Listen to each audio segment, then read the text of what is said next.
It was the last weekend of July 2003, one of those Tennessee summers that clung heavy in the air, thick with cicadas and the smell of pine. The four cousins had been planning this trip for months. They'd grown up together, just a few miles apart, spending summers fishing in the same creeks, playing in their grandparents' old barn, and sneaking off to Red Hollow to camp when they were younger. This trip was supposed to be their send-off, a final weekend before life began to pull them in different directions. Josh, the oldest at 19, had just bought a used SUV and was headed to college in Knoxville that fall. His younger brother, Ryan, was 17, quiet and bookish. Their cousins, Amy and Caleb, 15 and 18, rounded out the group.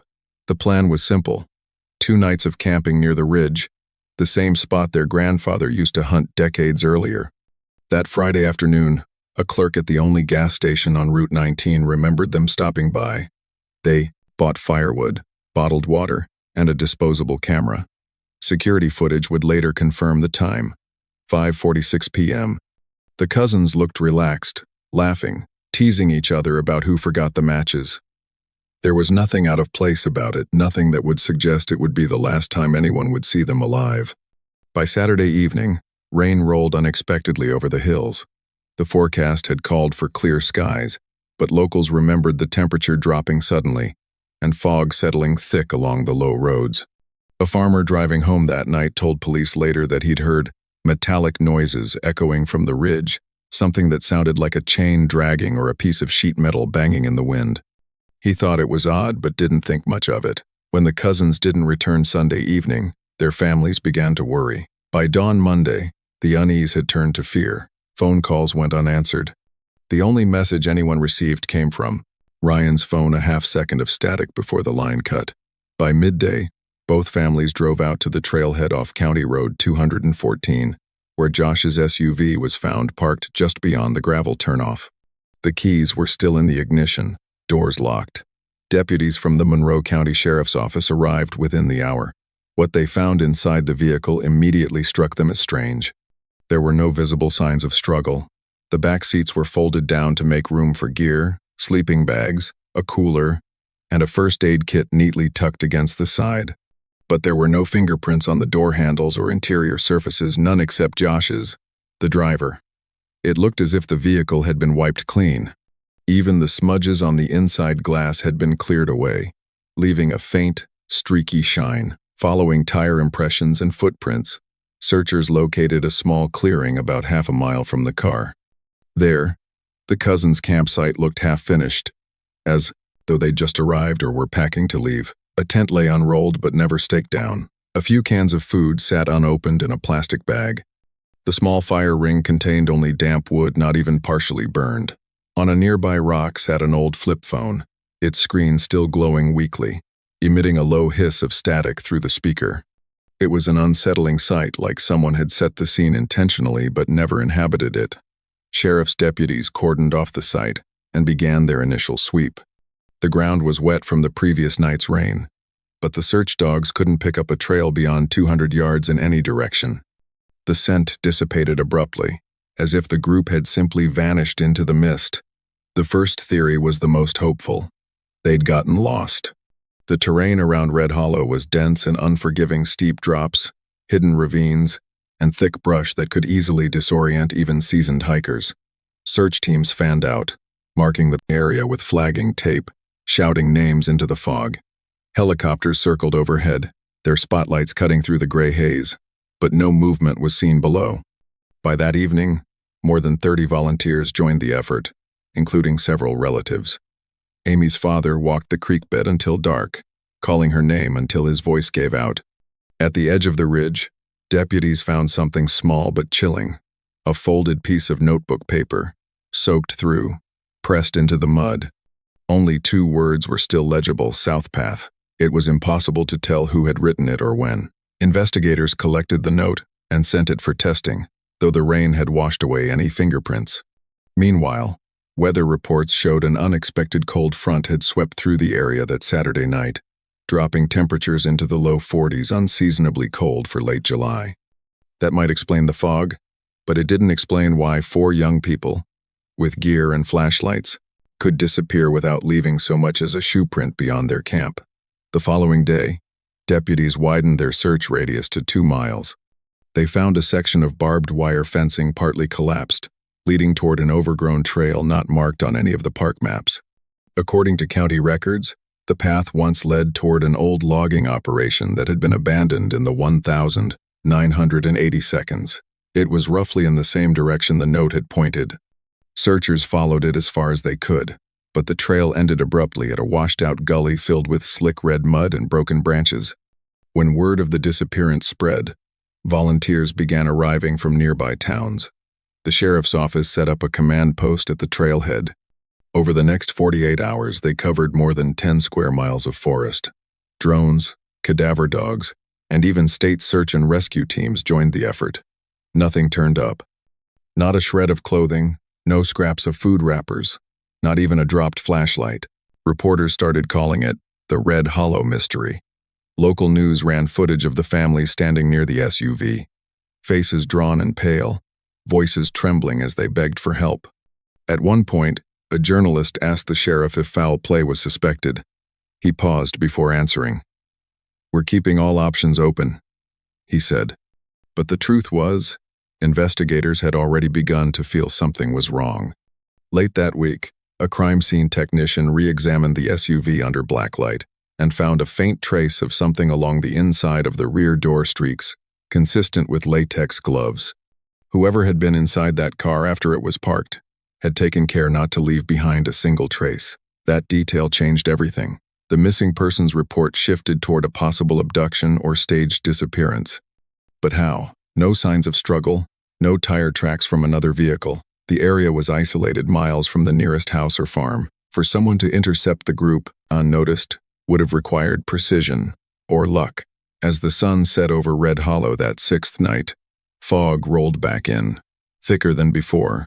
Searchers described hearing faint metallic noises, again soft, rhythmic, almost like tapping. Some brushed it off as wind. Others refused to go back the next morning.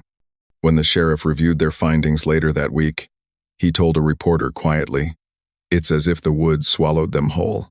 And for the families standing by that empty trailhead, staring into the darkening ridge, that's exactly how it felt, as though Red Hollow itself had erased 4 young lives overnight, leaving behind only silence and the faint hiss of static from a phone that shouldn't have still been playing. The official search would continue into the next week, but by then, even the most hopeful among them knew something terrible had happened, something far beyond getting lost. By the second day of the search, Red Hollow had turned into something that looked more like a military operation than a missing persons case. Police cruisers lined the gravel road, volunteers poured in from 3 neighboring counties, and a command tent had been set up at the trailhead where the cousins' SUV still sat under a gray tarp. The vehicle was now part of an active investigation, but for the families standing nearby, it had become something else, a symbol of everything they didn't understand. Sheriff Carl Donnelly coordinated the search teams.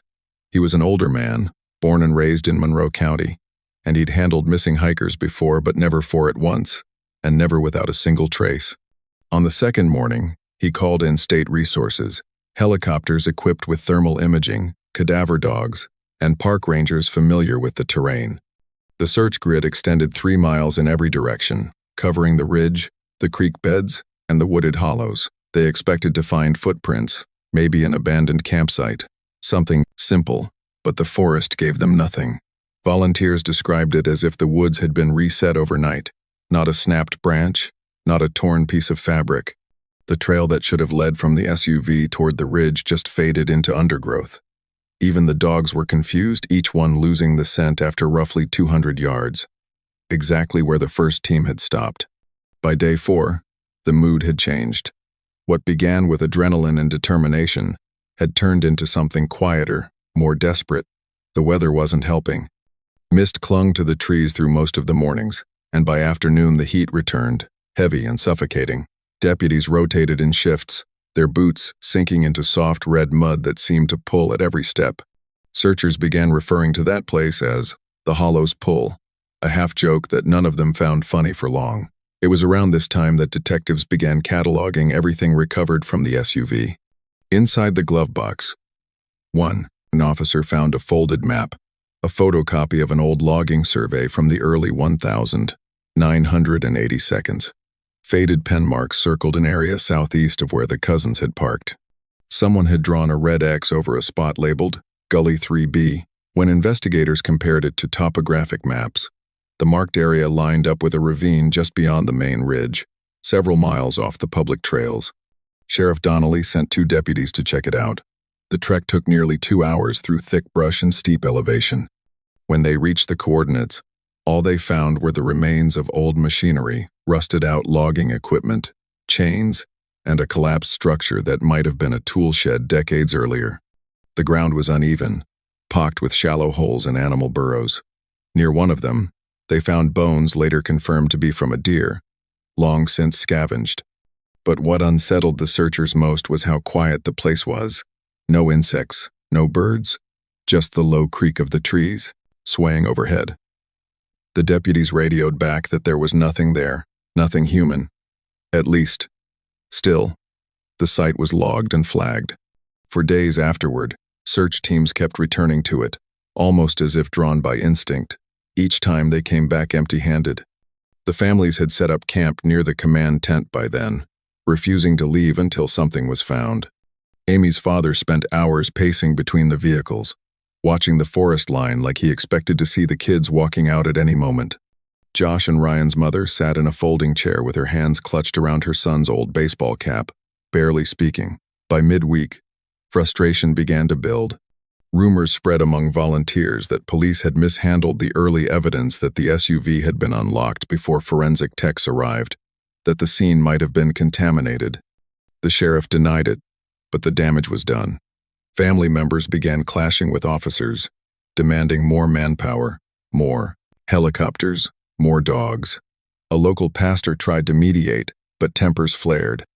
At one point, Caleb's uncle shouted that the department had lost precious time, and the argument nearly turned physical before deputies intervened. It was grief, pure and raw, spilling out into the only space left to contain it. When media outlets picked up the story, reporters swarmed the small town. Satellite trucks parked outside the sheriff's office, and interviews aired on local television, replaying the same images. The cousins' smiling faces in yearbook photos, the trailhead roped off with police tape, the sheriff standing before a wall of microphones repeating the same promise. "We are doing everything we can." For a few days, the case became a regional obsession. Talk radio hosts speculated wildly about what had happened. Some said the kids had stumbled onto something illegal, a drug operation or poachers. Others blamed wildlife, pointing to the area's history of black bears. One morning show even interviewed a self-described local historian, who brought up the legend of the Red Hollow sinkholes, sections of ground that had collapsed years earlier and were fenced off by the county after several livestock went missing. That rumor took on a life of its own. Searchers began referring to one particular depression near the ridge as the pit. It had been sealed with chain link decades earlier, but several locals told deputies that the fencing had rusted away. Theories spread that the cousins might have wandered too close and fallen in. County engineers brought in ground-penetrating radar to check the site, but the readings came back inconclusive. The sinkhole was too deep, the soil too unstable. On the 7th day, one of the cadaver dogs alerted near a dry creek bed about a mile from the campsite. Hope surged again. The area was cordoned off and excavated for 2 days. What they found was a shallow depression filled with rainwater and animal tracks, nothing else.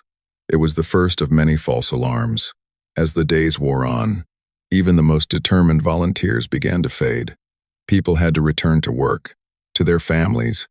The search perimeter expanded past 15 square miles, covering forest, pasture land, and parts of the old county road. Each new area yielded nothing but more silence. One night, as deputies reviewed maps by lantern light, Josh's uncle recalled a conversation he'd had with his nephew just days before the trip. Josh had mentioned camping, near where Grandpa used to hunt, somewhere off the ridge past the old fire road. That clue sent a fresh wave of searches toward the western slopes.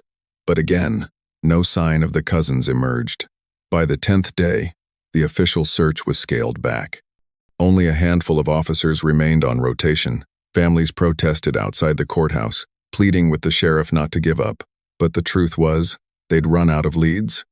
Every logical explanation had been tested, every trail examined, every piece of ground walked, and nothing added up. The press began to lose interest. The crews packed up, the headlines grew smaller, and the story slipped from the front page. For the families, that silence was unbearable. They continued searching on their own, forming small groups on weekends, walking the same trails over and over, convinced they must have missed something. In the months that followed, Red Hollow returned to being what it had always been, an expanse of forest that swallowed sound and memory alike. The signs from the search were slowly removed, but those who'd been there said it never felt the same again. Hunters spoke of unease in that part of the ridge, of animals acting strangely quiet, of sudden drops in temperature near the gully marked on that old map. For the sheriff, it became the case that haunted his career. For the families, it was a wound that refused to close. And by the time the first anniversary came and went, there was nothing left but questions and an unshakable feeling that something in those woods knew exactly what had happened and wasn't ready to let it be found. By 2025, Red Hollow had become a story you only heard in fragments, the kind told quietly at campfires or brought up on late-night radio when the weather turned cold. To locals, it was part of the county's folklore now. The case of the four cousins had faded from headlines long ago, but it never truly disappeared. It lingered in the same way fog still clung to those hills each morning, hanging low and unwilling to lift. For most people, life went on. The road leading into the hollow was now cracked and half swallowed by overgrowth.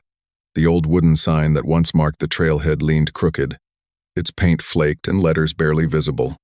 Only a handful of people still visited, hunters, hikers, and the occasional curiosity seeker who'd grown up hearing the story as a warning. Parents still told their kids not to wander past the second ridge. There were stories of phones losing signal, radios cutting out with static, and animals refusing to enter certain parts of the forest. None of it was ever proven, but everyone seemed to agree on one thing: the woods around Red Hollow felt wrong. Sheriff Carl Donnelly had retired nearly a decade earlier, though the case never really left him. Each July, on the weekend closest to the anniversary, he returned to the site. He'd park his truck near the old trailhead, stand beside the weathered memorial cross someone had hammered into the ground, and stay until sundown. The new sheriff once asked him why he still went back. Donnelly only said, "Because somebody has to." His hair had gone gray, his posture slower, but even in his 70s he still carried that same quiet guilt, the kind that never lets you forget what wasn't found. Two of the parents had passed away by then: Amy's mother in 2016 after a long illness, and Josh and Ryan's father, just 2 years later from a heart attack.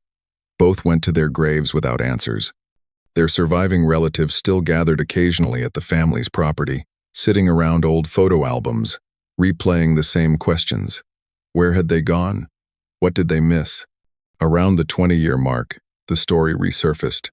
A true crime podcast called Vanished in Plain Air released a 3-part episode about the Red Hollow disappearance.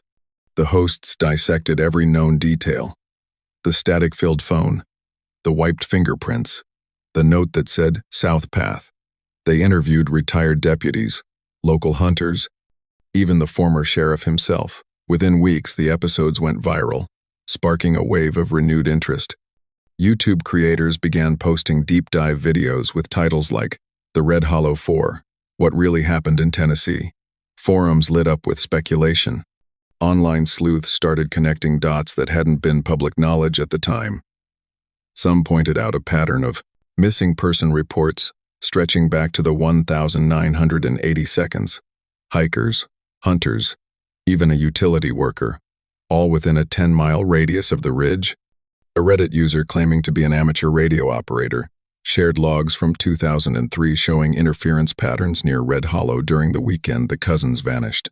According to his notes, the interference followed a strange pulse sequence, similar to a distress transmission but without an origin signal. That post alone received thousands of comments, though authorities later said no such data was ever verified.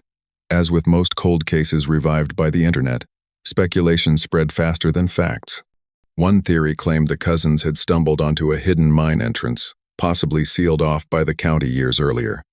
Another suggested an encounter with illegal dumpers, or even someone living off-grid in the area.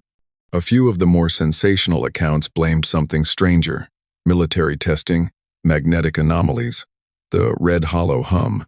Each new explanation only deepened the mystery, adding more noise to a story already drowning in silence. Still, that surge of attention did something unexpected. It reached the right ears. In early 2024, a detective from the Monroe County Cold Case Unit named Laura Hensley quietly reopened the file. She was young, too young to remember the original disappearance, but she'd grown up hearing the story. In an interview later, she said she always thought it sounded unfinished. The evidence boxes were still stored in the basement of the sheriff's office, weathered folders, VHS tapes from news broadcasts, and the original case photos sealed in plastic. Many items were degraded with time, moisture, mold, faded ink, but Hensley believed new technology could do what the old one couldn't. She reached out to the remaining family members that spring, asking for updated DNA samples to compare against unidentified remains from across the state database. It wasn't a promise, just a chance, a way to rule out or confirm possibilities. The families agreed. For them, after 22 years, even the smallest action felt like progress. Meanwhile, something else was stirring in Red Hollow. The county had approved a new logging project that would reopen parts of the forest untouched since the early 2000s. Environmental groups protested, citing erosion risks, but the contract moved forward anyway. Bulldozers and survey crews began marking trees and cutting access roads near the lower ridge not far from where the Cousins' camp had once been found. Locals didn't like it. They said the hollow should be left alone. Some of the older residents claimed they'd seen strange things there, lights flickering between the trees at night. Sounds like metal grinding deep underground. Hunters said their GPS units malfunctioned near the gully, compasses spinning for no reason. The county dismissed it all as superstition. But when the logging began, the old story started breathing again. Workers reported equipment failures, radios losing power mid-transmission. One foreman told a local paper his men refused to keep working past sunset. It was easy to dismiss those stories as nerves, but the timing couldn't have been more coincidental. The same week the machines moved in, Detective Hensley received her first meaningful tip. A man who claimed to have been a volunteer during the original 2003 search came forward. He said he'd remembered something that had never made it into the reports: a conversation between two deputies on the last night of the search. They'd been standing near the ridge when their radios cut out, replaced by the same faint static everyone remembered from the phone left at the campsite. One of the deputies, now long retired, had sworn he heard a voice beneath the noise, a single word repeated over and over. The witness couldn't recall what it was, but he said it didn't sound right. Detective Hensley logged the statement but said nothing publicly. Privately, she wondered if it tied back to the strange radio interference mentioned online. The only way to know was to go back to where it all began.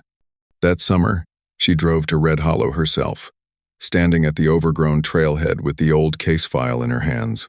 The road was nearly impassable now, but the forest still looked the same, dense, silent, waiting. In town, people noticed her visit. Some said it was good to see someone finally caring again. Others said the case should stay buried, that reopening it would just stir up old pain. But by then, it was already too late. The combination of the podcast, the online speculation, and the logging project had reignited something in the public consciousness. For the first time in years, Red Hollow wasn't just a ghost story anymore. It was an open question. Families began visiting the ridge again. Small memorials appeared near the trail, a faded photo across a single candle. On the 22nd anniversary, the surviving relatives gathered quietly near the tree line. No press, no news crews, just silence, broken only by the sound of wind moving through the leaves. As they stood there, someone mentioned hearing a faint hum, like a far-off engine buried deep underground. Most brushed it off. But for Detective Hensley, watching from a distance, it lingered, not because of what it was, but because of what it meant. For 2 decades, Red Hollow had guarded its secret. Now, with the land being torn open for the first time in years, it was about to give something back. No one knew it yet, but the truth that had slept under those woods for 22 years was closer than anyone imagined. and what they would uncover next would finally answer the question that had haunted 4 families since that summer of 2003. Every case we cover takes weeks of research and long nights digging through real records to bring forgotten stories back to light. We do this because these lives matter, and they deserve to be remembered. If you want us to keep uncovering the truth behind these mysteries, please like, subscribe, and tell us in the comments which part of this case hit you the hardest. For more mysterious cold cases, check out the links in the description below. Now let's get back to the case. It was early September, just after dawn, when Mark Ellison parked his truck at the edge of the old service road, leading into Red Hollow. He'd been hunting these woods for most of his life, and knew their temperament the way fog settled like a low ceiling, and how every step off trail felt like walking into a different world. It was bow season, the air cool and still, and he'd planned to set up along the ridge where the deer trails converged. But as he moved deeper into the trees, something caught his eye, an area where the ground didn't look quite right. He noticed it first because of the stones. The forest floor was mostly leaf litter and roots, but here, a shallow patch of earth was covered in small rocks, arranged unnaturally flat, as if someone had tried to disguise something. Mark hesitated. He'd stumbled onto plenty of old logging debris before, rusted tools, animal carcasses, but this looked different. The soil was compacted, the stones deliberately placed. He crouched down, pushing aside a few of them with his glove. Beneath the surface, something dull caught the light. It wasn't metal exactly, more like hardened rubber. When he brushed away more dirt, he saw the edge of what looked like a boot sole cracked, half buried, still attached to a sliver of decayed fabric. Just inches away lay something else, small and gray-white. At first, he thought it was a deer bone. But then he saw the shape, the curvature, the texture. Human. Mark stood frozen. His first instinct was disbelief. The second was dread. He pulled his phone from his jacket and stared at it for a moment before dialing. The sheriff's office. When dispatch answered, his voice shook as he said, "I think I found something, up on Red Hollow Ridge." Within an hour, deputies arrived. The area was sealed off with tape, and Mark was asked to stay nearby while investigators assessed what he'd found. He gave them his GPS coordinates and replayed his route, explaining he'd gone off-trail to avoid spooking game. The sheriff's department logged his location and called in the state forensic unit. By late afternoon, the ridge was crawling with investigators in protective suits, moving slowly and deliberately. Photographs were taken from every angle, markers placed beside each object before the first layer of stones was removed. Beneath the rocks lay a shallow depression roughly 5 feet long and 2 feet wide, too small to be a grave, but deep enough to suggest something had been buried intentionally. As the dirt came away, they found more fragments, small bones scattered in irregular clusters, sections of weathered cloth clinging to them like ash. A rusted metal flask lay beside the remains, the initials J.R. faintly etched on its side. One of the detectives noted it immediately. Those initials matched one of the missing cousins, Joshua Rayburn. The atmosphere among the team shifted instantly. For 22 years, the Red Hollow case had existed in a strange limbo, half myth, half memory. But now, under the quiet canopy of trees, there was no mistaking what they'd found. The excavation stretched into the next day. Forensics teams brought in portable lighting and tents to shield the site from weather. The process was slow. Every inch of soil sifted and catalogued. Beneath the first cluster of remains, they discovered more.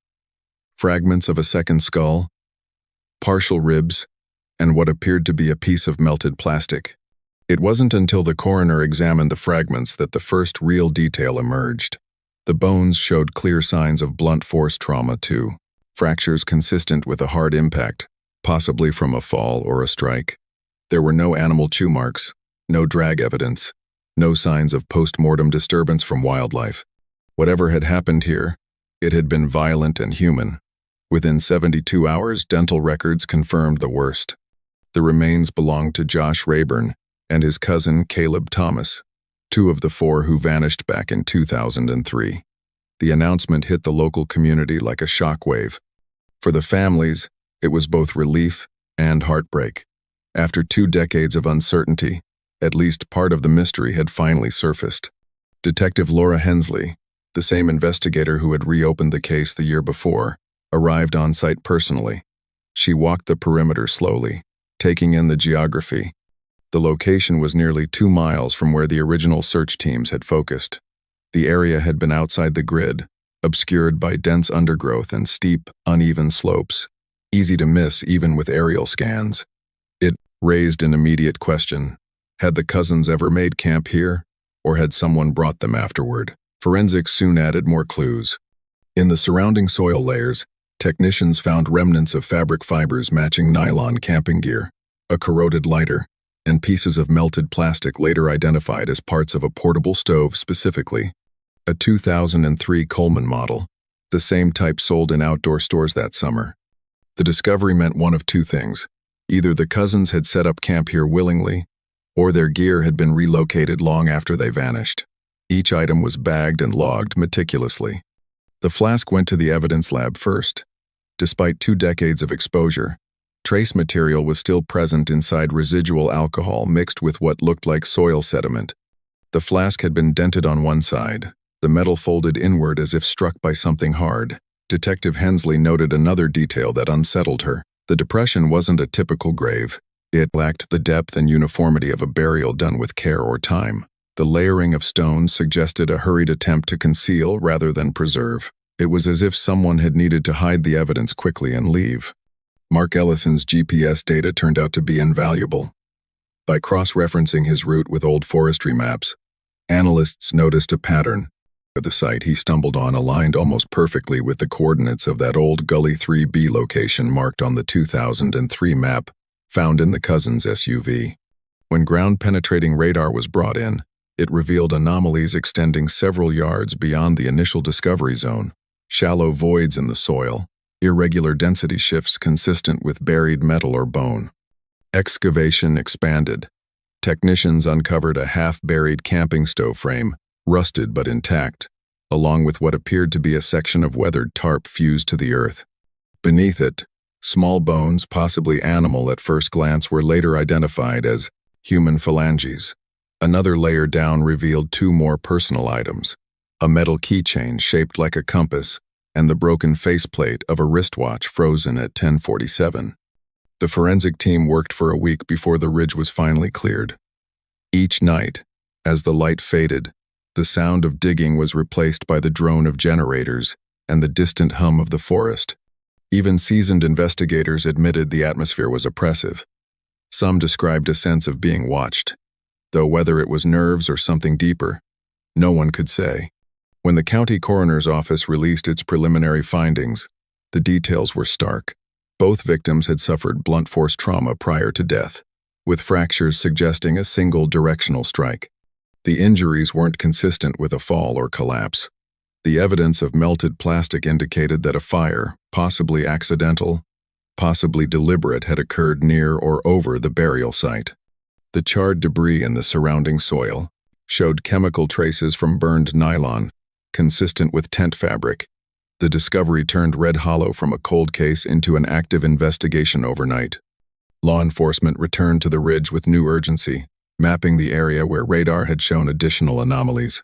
Drone footage captured subtle shifts in the ground, shallow depressions scattered like scars across the slope. Analysts flagged 2 specific zones for deeper analysis, both within 20 yards of where the first remains were found.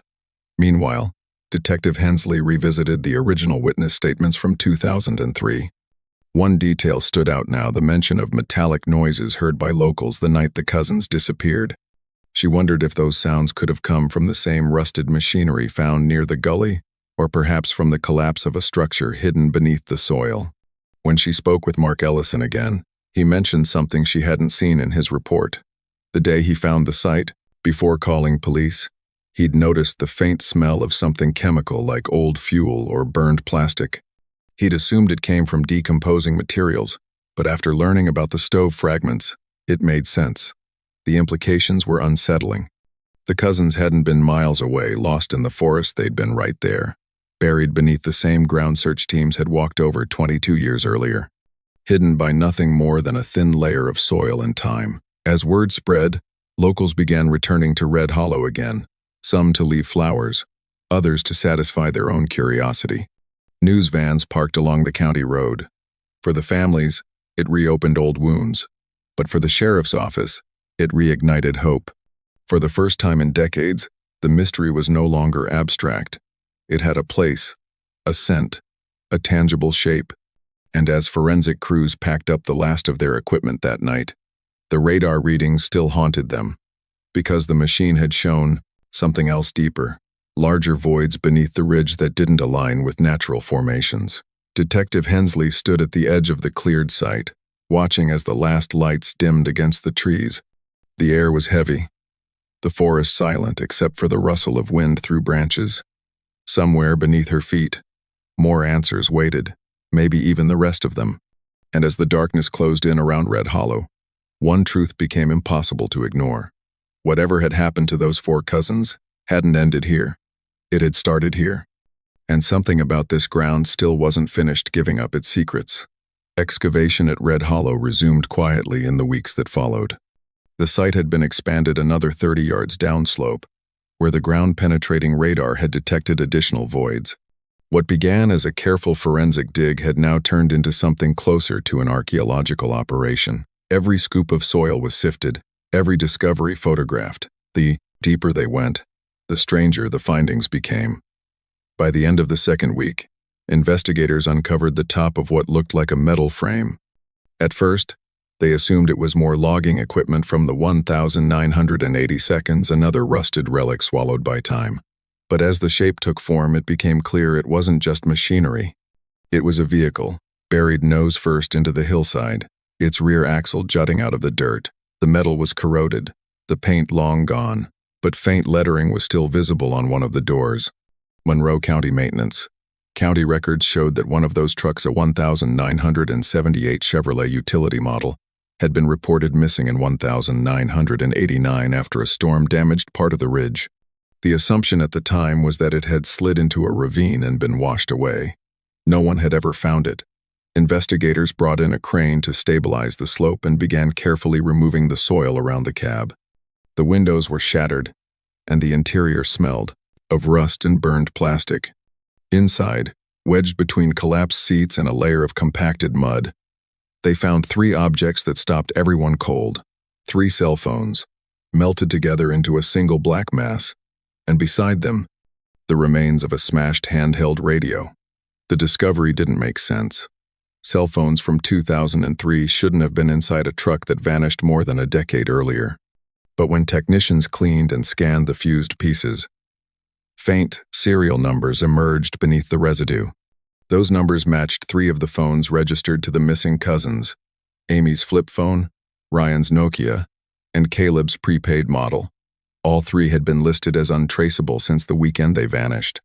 The handheld radio, though nearly destroyed, still bore a partial tag property of Monroe County.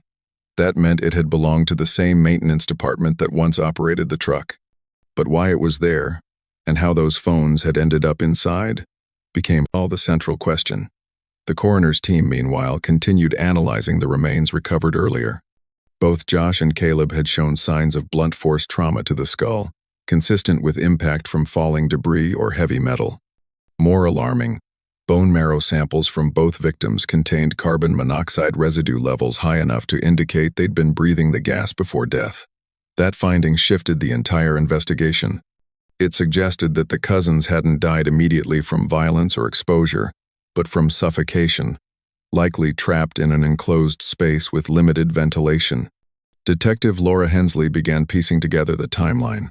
It was early August 2003 when they vanished, a weekend marked by fast-moving storms and lightning strikes across the county. If the cousins had taken shelter from the rain, maybe they'd found this old truck half buried near the slope. The vehicle could have provided temporary refuge, its interior shielded from weather. But if the exhaust system had been damaged or blocked by soil, running the engine could have filled the cab with carbon monoxide in minutes. On paper, that seemed plausible: an accident, a tragic chain of events. But the deeper they dug, the less it felt like one.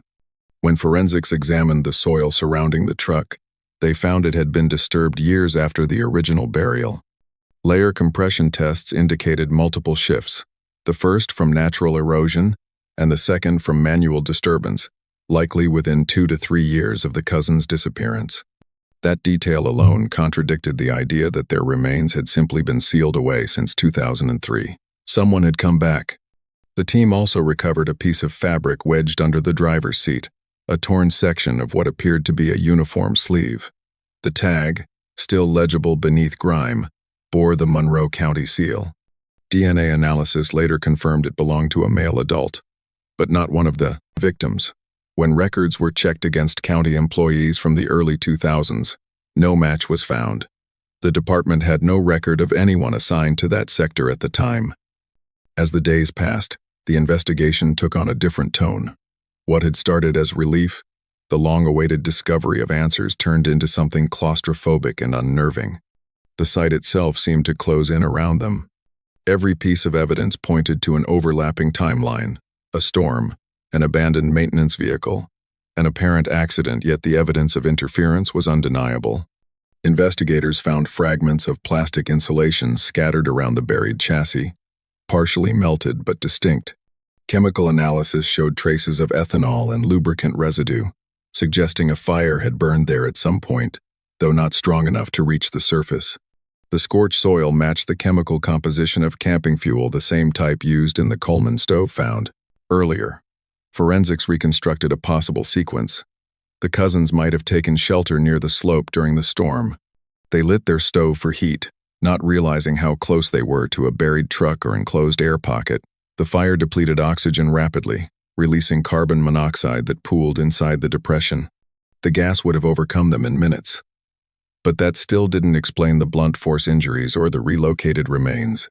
Detective Hensley suspected a second collapse. The old truck, already unstable in the hillside, might have shifted after heavy rainfall days later, crushing part of the camp. In the chaos, the equipment, phones, radio, lighter could have tumbled into the vehicle's cabin. Natural erosion and soil movement could have buried everything where it now rested. It was an elegant theory, but it didn't hold up under scrutiny, because one of the skulls recovered from the site had sediment embedded not just outside but within the cranial cavity, meaning it had been exposed, then reburied later. That kind of post-mortem relocation didn't happen naturally. Someone had dug into the site and disturbed the remains years after the deaths.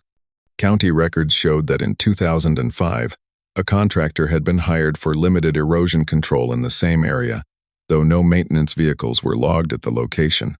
The name on the work order was illegible, the document water-damaged and incomplete.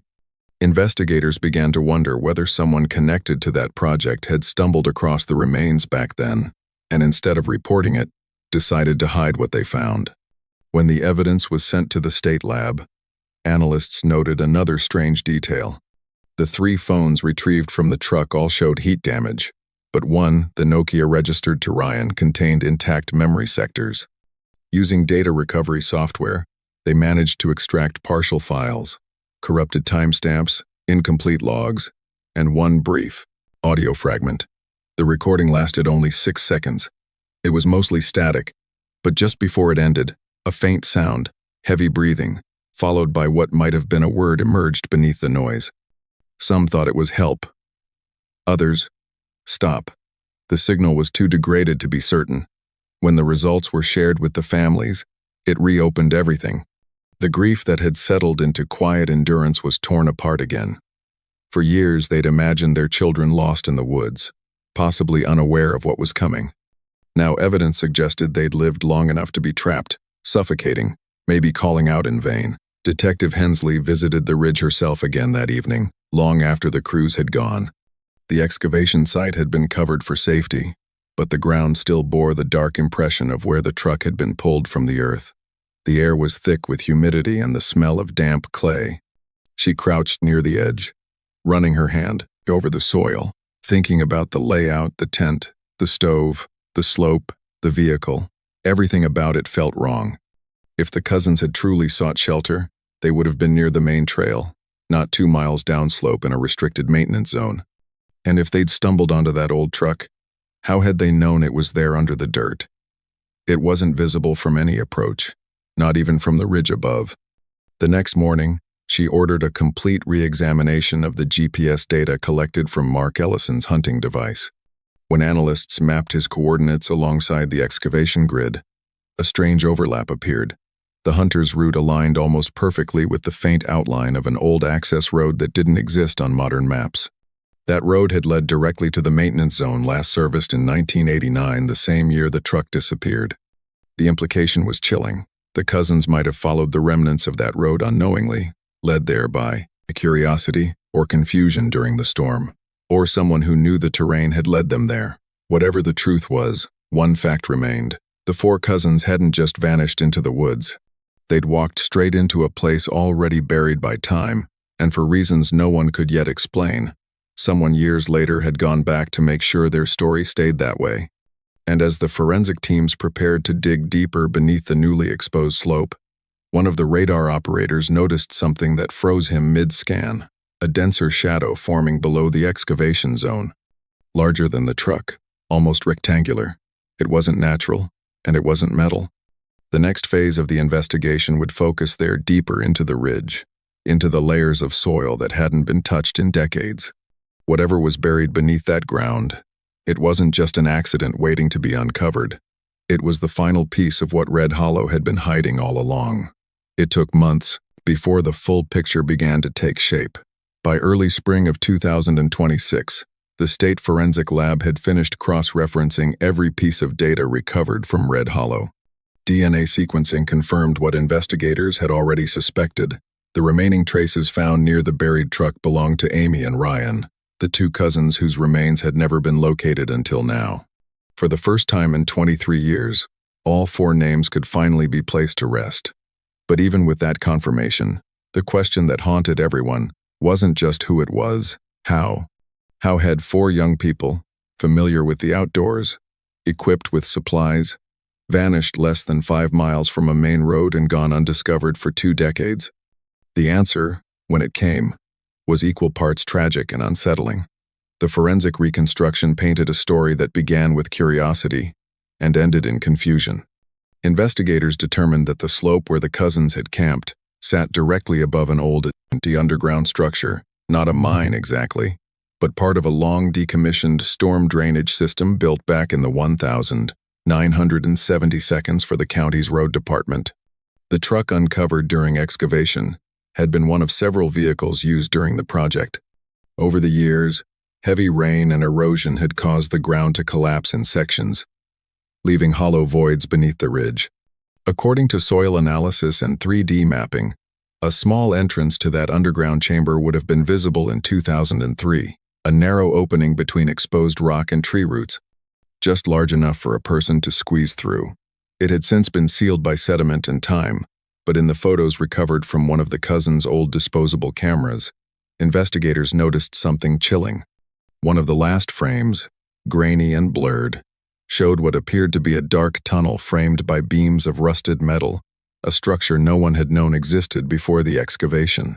Forensic engineers theorized that the group had discovered this opening while exploring the ridge and decided to check it out. Evidence suggested they'd brought their stove inside for light and warmth. Traces of camping fuel were found throughout the chamber, along with scorched rock consistent with a small controlled flame. But something had gone wrong almost immediately. The coroner's report confirmed that all four cousins had significant carbon monoxide levels in their bone marrow, indicating exposure to toxic gas before death. Further analysis of the surrounding rock revealed a corroded metal pipe, part of the original storm drain's ventilation system, that had collapsed under decades of pressure. That pipe had once connected to the buried maintenance truck's exhaust system. When investigators reconstructed the alignment, they realized that if the truck's engine had been restarted during a later maintenance attempt, even briefly, it could have vented exhaust directly into the underground chamber. The timeline was horrific but plausible. The cousins, trapped inside a narrow enclosure, may have been overcome in minutes. The stove, the fuel residue, the heat damage to their phones, all of it matched the conditions of a confined space gas leak. The partial collapse of the tunnel afterward likely buried them where they fell, sealing the site from view. For most of the investigative team, that conclusion was enough. It provided closure, a technical explanation that accounted for every trace of evidence. But there was one detail that refused to fit a detail that made even seasoned investigators uneasy. During the final phase of excavation, just beyond the collapse zone, forensic surveyors uncovered a trail of boot prints impressed into the clay.